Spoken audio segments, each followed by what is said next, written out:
My name is Tony Brennan. I'm 33 years old and I'm a master woodcarver. About 15 years ago my grandmother asked me to cut down a tree in her back garden. So I cut the tree down and there's logs of wood left over, and I just said to myself, I'm going to make something for the house. I started off with one chisel and one piece of wood, nearly cut the index finger off my left hand, and but I stuck at it. I studied all the masters, about 700-800 years of fine wood carving, and I just stayed at it as a hobby for a long time. So how I ended up doing it full time was in last year.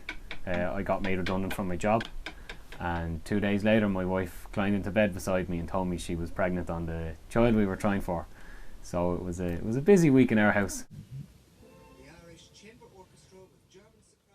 I used the wood carving, I suppose, to just give myself time to think. You know, you have a lot of spare time when you've no job. I decided I was going to do it full time and set up my own business, and try and improve the quality of my wood carvings as best I could. I'll be very lucky if I can do what I love to do and make a living out of it and provide for my family.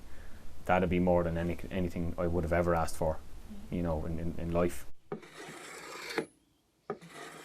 To be considered a real master wood carver, you would have to do what they would have done hundreds of years ago and make an actual masterpiece.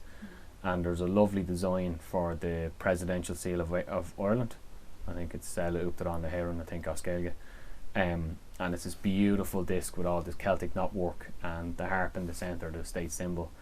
And I'm going to carve it. I don't know when I'm going to carve it. I have to sort out the design and the image first. But once we get that sorted, that'll probably be the biggest challenge I've ever faced.